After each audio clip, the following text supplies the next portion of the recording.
Alrighty, so in case you can tell, we are doing a progress report for the Flame of Red. Oh, here, sorry, the recording thing looks weird. Trying to not make it trick too much. Anyways, but yeah, we got our first progress report for JD over here.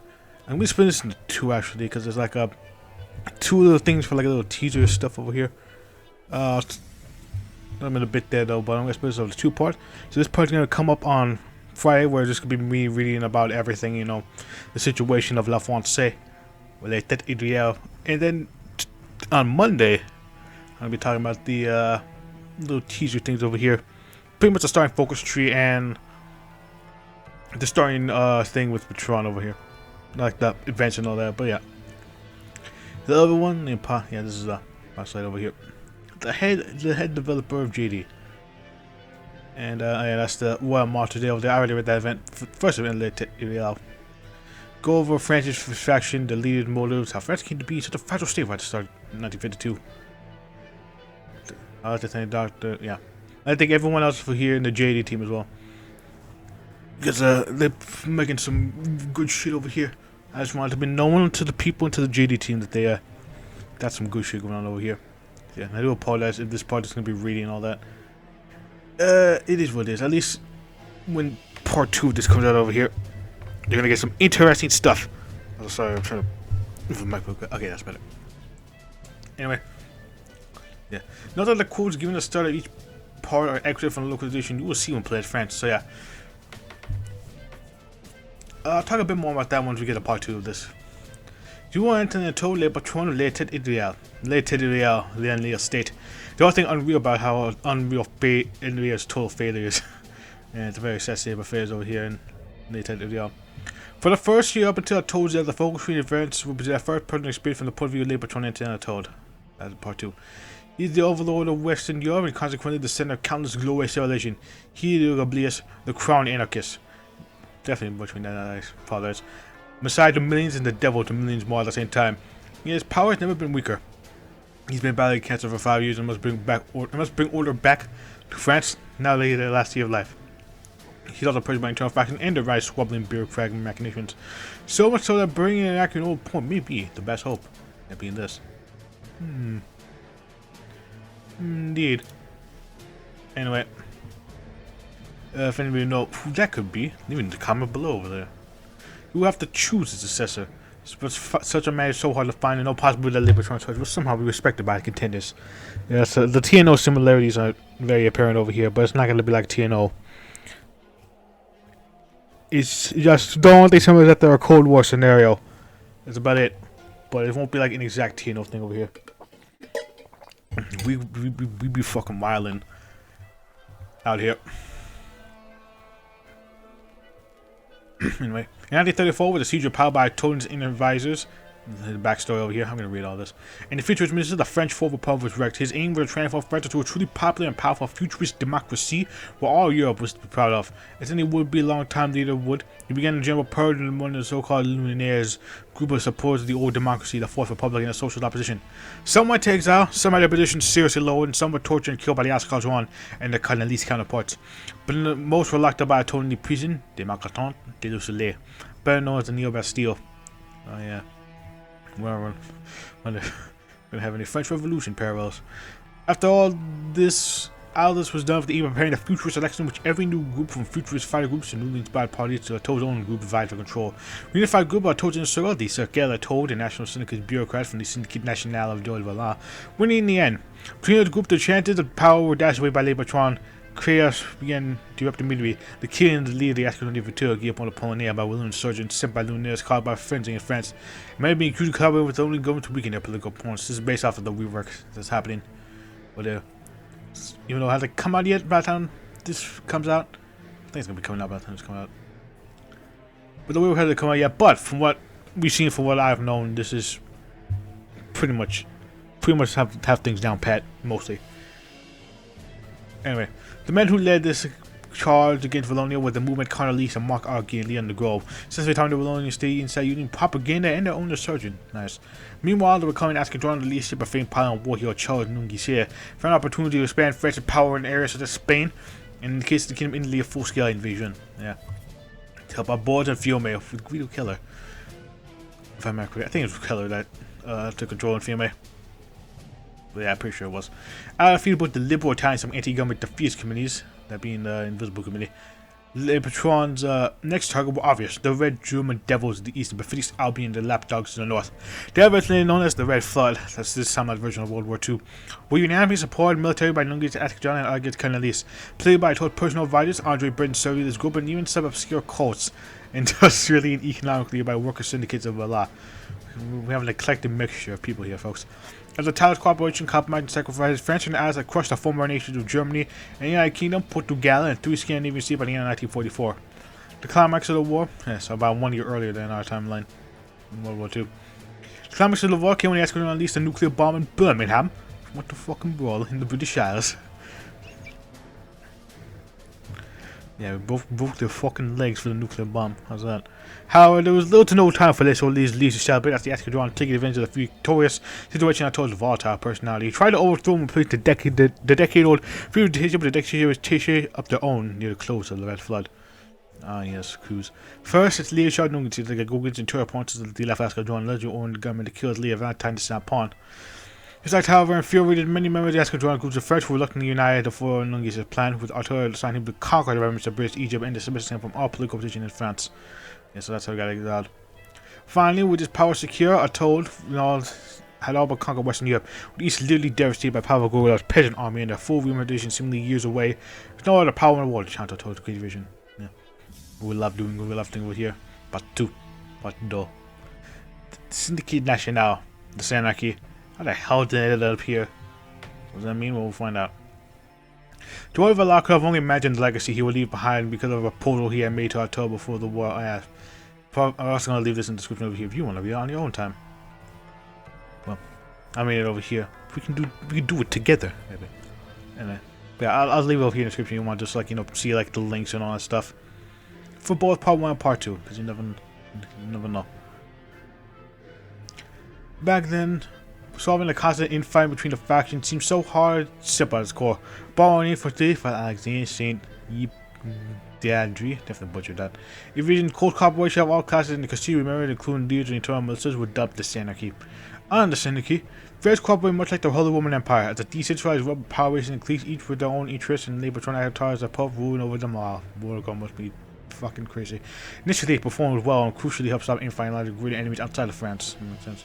Then come the bureaucrats. Increasing corruption caused by mass looting the territories of Germany and Britain to bureaucratic infighting, and the greater for failure to pass laws or initiate reforms.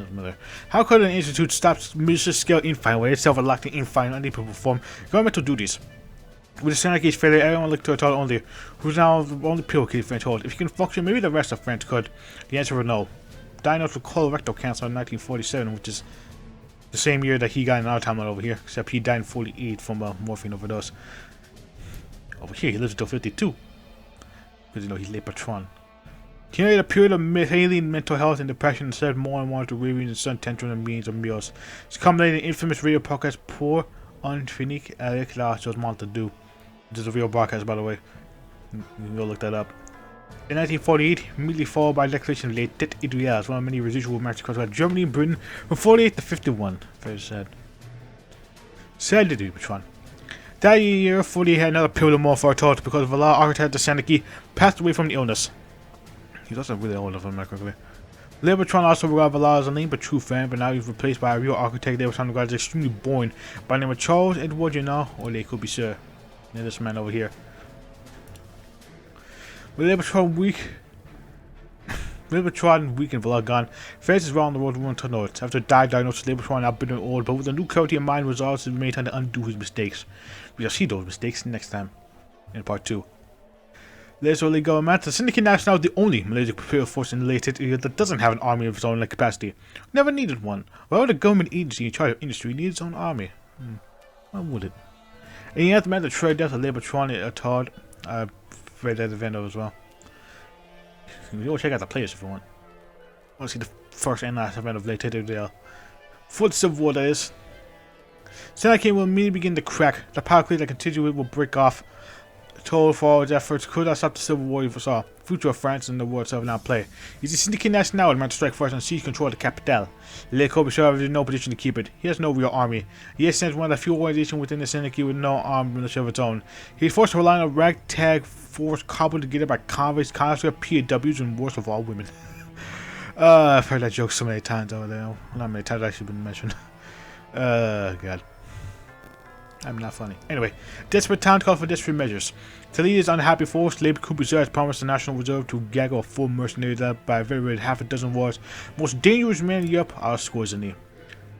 And who I originally thought was an SL, but we shall find out later. One hopes that Le Corbusier, actually right now. I forgot actually. Don't hope that Le Corbusier is a man who pays his debts, for one can only imagine the horrors that was on attempting to shortchange such a man. Le Revolté, yeah. He's an anarchist of the lawlessness variety, if I remember correctly.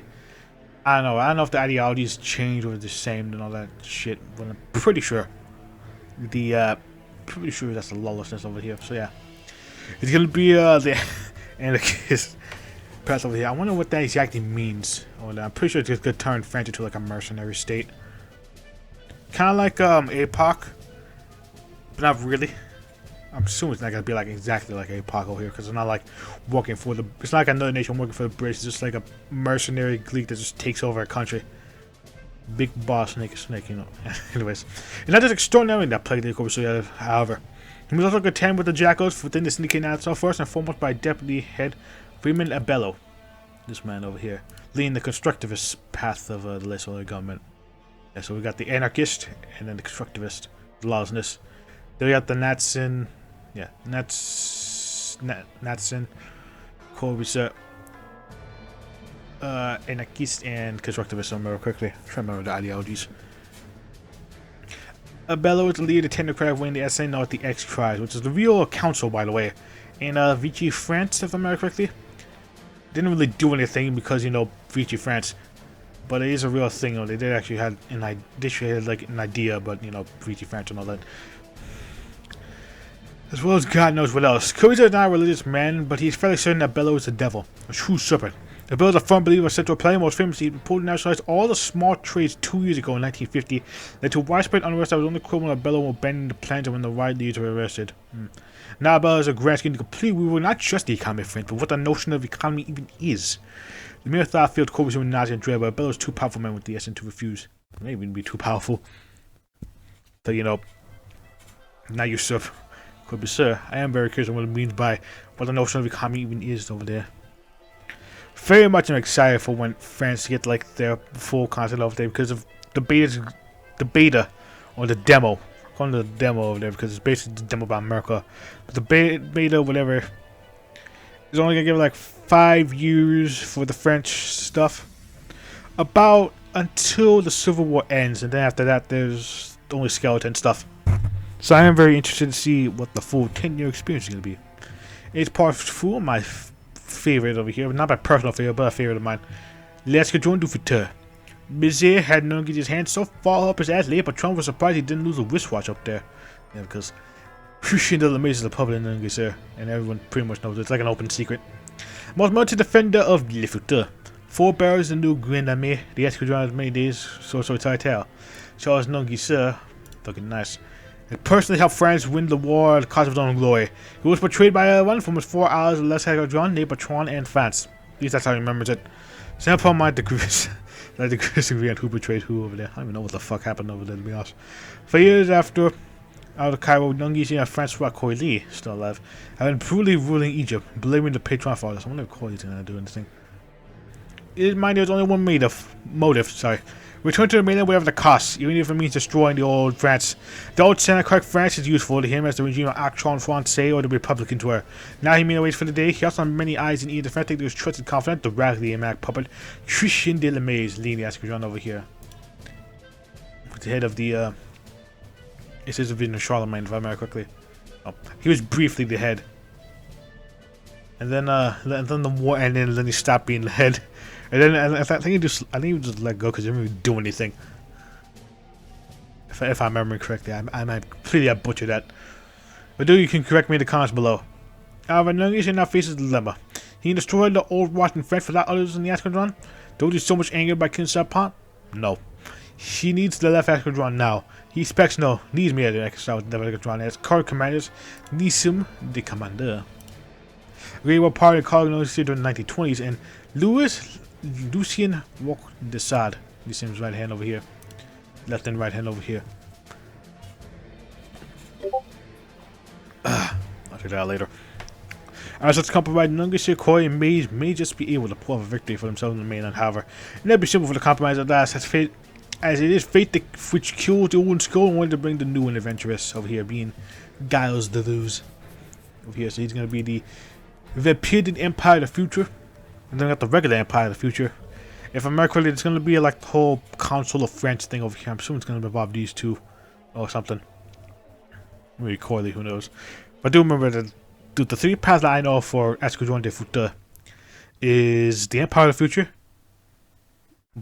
being like, the Orthodox futurist thing over here. Then you get the Purity Empire of the Future, which is constructivist over here.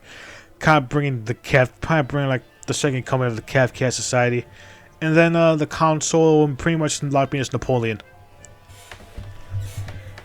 But that's basically, it's basically the path over here. I'm very curious to see how that's going to be over here. Very much want to see how far the Napoleon LARP can go. And my can't remember my numbers.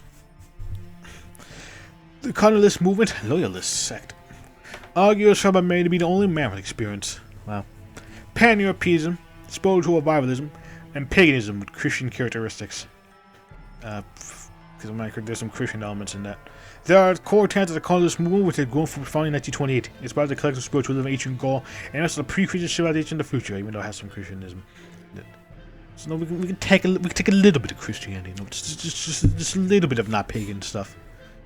Knowing that the end of that era is an era of carnal fondness, I think that's a typo. However, what they want in principle is around the same as what the Christians want: a second coming. Literally, using the political influence in governments that go over to transform France and Europe into a state of carnal post-nationalism. So basically, the EU, but pagan. Kinda. I think it's pagan. Anyway, the man leader say coming east. Mark Argier. With a cap over here. I like this cap. With the Celtic thing. I can't remember exactly. I know it's a Celtic symbol. I can't remember what it's actually called. A former European paganist and political activist, he is the man at top of the rising north of Wallonia. He's men who bravely serve in Italy, Germany, leading the front, and he's the man who will bring about the revival. Bring the revival about. Sorry. Argues longtime man of action is Leon de Gaulle over here. So that's a not bad portrait of him, by the way. It's not the screen portrait here.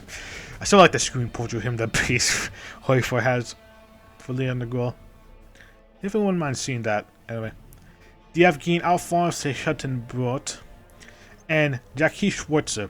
Who they serve? Well, named the also of Agir, but the only true loyalists among them is de Gaulle, as Chateaubriand and Schweizer have their own ideas in the purist and the ageist, respectively. Despite that, this group has come to be known recently as the loyalists.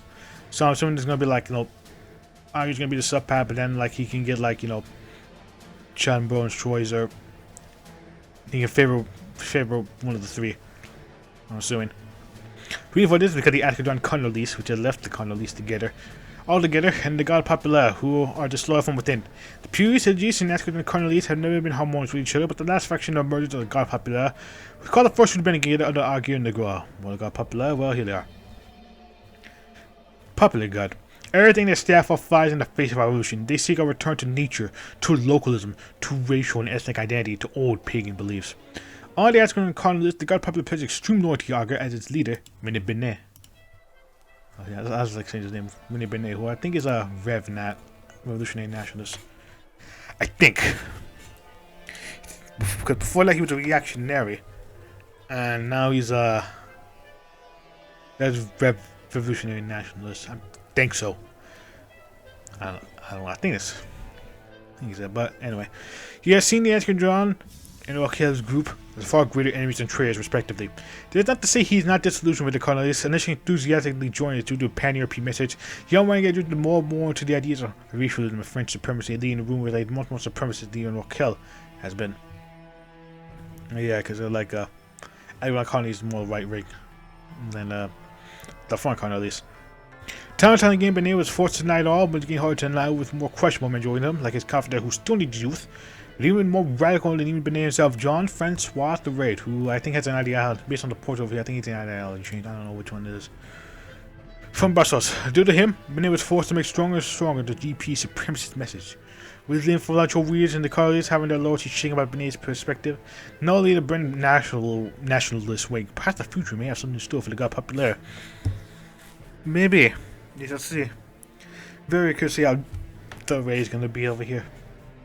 Because I've heard and seen some very interesting thing about this man. Very interesting things over here. Like, goddamn. You go look it up. Anyway, the Escadron Carnalist. Since the 1930s has blossomed and thrived, becoming completely divorced from the Augur race they have been a faction of. They become part of the second most powerful organization in the Syndicate by only the former party mates in the Carnalist. Above even the Escadron, their self-factor led to its prominence as the schism from Augur. First of the article, the Escadron Carnalist under the leadership of Pierre-Drew Laroquelle. Over here though with the little cap. And his chief Dutch had Michael Bucard over here. He won't be the starting leader. He will be a leader. Won't be starting leader. Was for a long time the old champion of right-wing surrealism in France. Yeah, we got left and right-wing surrealism.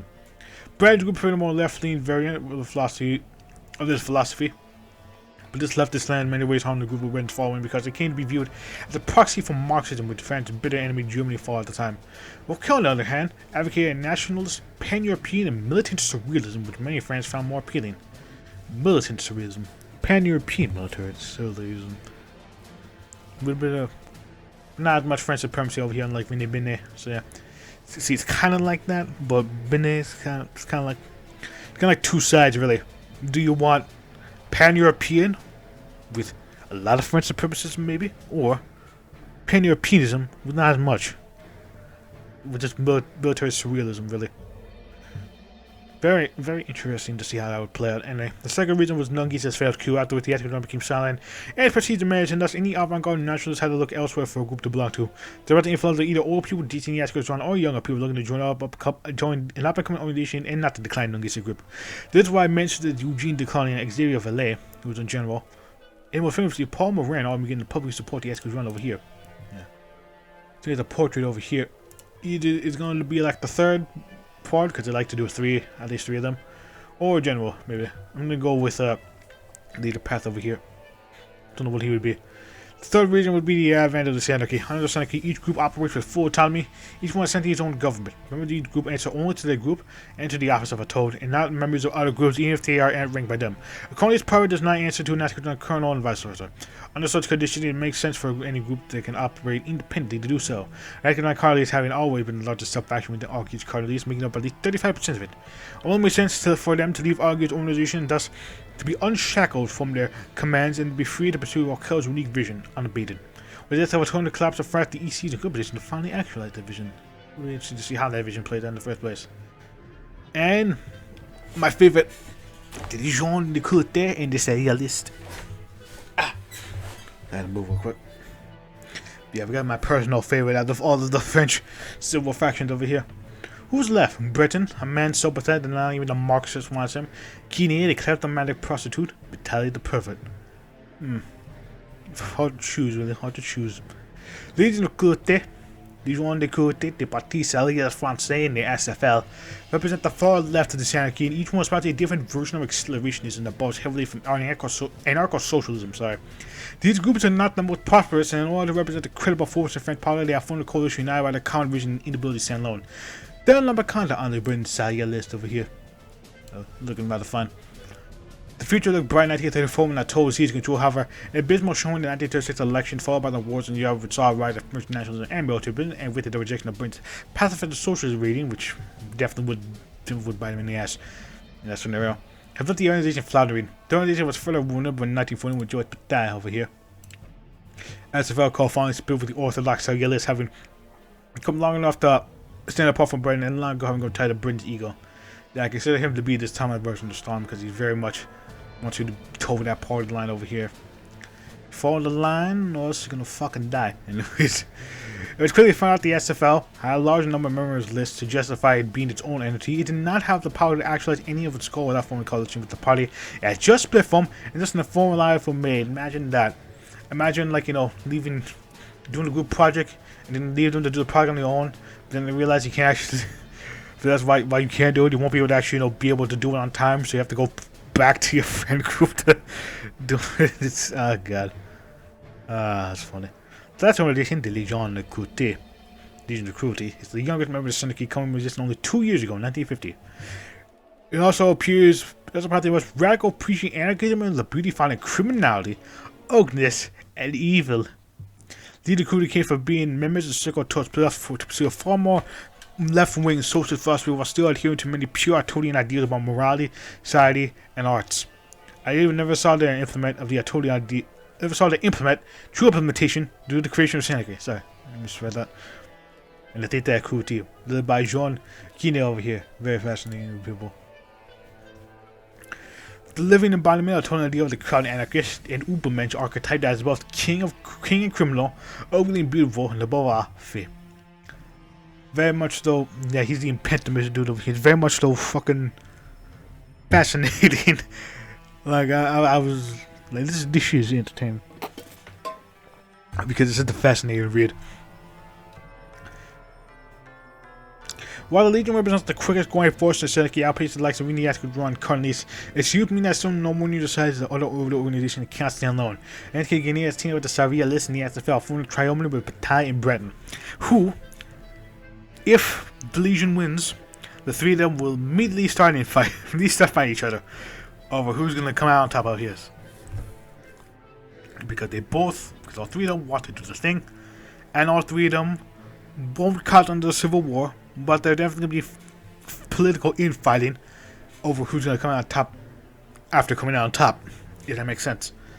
Yeah, I fucking love the Legion of Cruauté, like John Guinea especially. I cannot wait to fucking do that playthrough. At least in my own time, really. I definitely do want to do a playthrough of him at some time. I might definitely get some ideas over here based on some of these. Like, I definitely want to do maybe the Escadron first. And probably the Cardinal Elise, maybe. Who knows? One of the Cardinal Elise things. But I definitely want to do Guinea at some point, whenever that comes out. I'm very much excited for that. And then last but not least, the Invisible Committee. What a stupid fucking name. The most hated group, and for good reason. The Invisible Committee is the second youngest member of Syndicate before only the Legion of Cruauté, representing a nationalist ideology, distinct from the future crazy ass can join the pan-European colonists. First came resisting an anti-government cell led by the current leader, Henry de Magellan. Over here, looking weird. Capitalizing on the summer storm of 1939 during the war, Italy to join support against the October regime created a labor patron that's failure in Italy, or because of the Federalist Revolution in general. This is based off a little teaser about the Invisible Committee from the Red 13 movie here. I did a video of that over there. Of course, we could go on like the Reddit or the Discord, somewhere up there in the teaser section. Either way, of course, the summer storm was temporary and liberal Italy fell off Sunday. The committee was in real danger to pull up against the wall because, defeatism and all that. Attila, however, did not want to cause more chaos at home than it was necessary. Instead, Shirley opted to appease the committee, offering them membership in the FNAG, and urging the Syndicate to follow largely as a means to keep his enemies close and their friends not as close. By giving them official recognition, he could avoid causing any more real problems by allowing them to think they won, or simultaneously undermining them and silencing them into oblivion. While most members of Syndicate had made up a wide range of various ideas and personalities, there was one thing they all unanimously agree on: the Invisible Committee fucking sucks. The leftists in the Surrealist SFL Legion Alliance and the left John hate them for being a club of anti-Semites. Oh yeah, and pederasts, if I remember correctly. You can go look at what that means. I'm not gonna talk about that over there because that's not something I want to talk about. Because fucking, my mind is already scarred enough, man. I'm fucking anyway. The right-wing groups, the colonists, and the right don't hate them for opposing the government. Down in the middle of the Italians' war and using the conflict, the unpatriotic grab themselves. So the left hate them because they're bigots, and the right hate them because they're opportunists, cowards, pretty much. Each member of Syndicate is self-ruling, self-sufficient, and owns himself and to labor patron, but they still, from time to time, find it to cooperate even if it's with gritted teeth. This is another case with the Invisible Committee. It's... oh god, they get shit on over here with good reason. It's funny every time. There's a general coincidence about them. against them, and no group, not the colonists or the African, not even the Syndicate National, is ever willing to somewhat acknowledge them. Voice, I told you to take perverse predators and reassign their leaders all over the French Empire. So he had a second commanding committee, Louis Ferdinand Celine over here. So the African colony in Germany far away from any others. When he sent that bureaucrat Pierre Pucho to England to keep Dankir's gang, bandit gangs in check over here. So yeah, he does not look happy about that. With the counters of war, this action now becomes a double-edged sword. While means that they are weak, it also means that the lands they do hold are totally self-sufficient over here. So yeah, even though they're small, if they play the cards light by, you know, not doing desperate gambles, they could come out on top over there. But definitely, I would like to at least do one playthrough on all the French Civil War factions. But as you can tell, there are definitely some more that I like than others. The Invisible Committee just kind of very much not a fan of them. If you're not a fan, nobody even likes them either though here, because nobody likes the Invisible Committee at all. Like they hate on both sides over here, so I can only imagine them if they win. I can only imagine how fucking hard it must be to, like, you know, try and win over the people and the populace and the military and all that stuff. It's gonna be fucking funny to see. But yeah, that's pretty much still me reading for like how long? Like 30 minutes, goddamn. Yeah, it's pretty much me reading all sorts of things over here about Irreál, how it started, how it's going, and what's happening, and who's gonna be in the various factions that coming out on top of this. Very much I'm interested in all this. Very much I'm interested to figure out how each nation's gonna play out over here. As I said before, though, the beta is only going to include America. Really, we're only like 5 years for the French stuff, and some scouting content along the way as well. But I am very interested in whenever the full mod comes out of the year. I'm very interested to see how this is going to be out here. Still got some ideas for America. It's got like 3 playthrough ideas from what I've seen over there. So this should be enough for the time being. But I'm very much into what France is going to be doing, how things are going to be going, and all that lovely stuff. So with that over here, my throat's kind of hurt. Well, not really hurt, but it's very much dried. And I fucking ran out of water, of course. So yeah, I'm gonna be in the part over here, and so part 2, if this is come out on Friday, part 2 is gonna be on Monday over here. We're gonna be using a little focus trees for this and this over here. It's gonna be a lot shorter than usual because there's not much over here, but it's very much so gonna be a little. It's gonna be showing how this France starts out essentially. So I'll see you all later. Bye.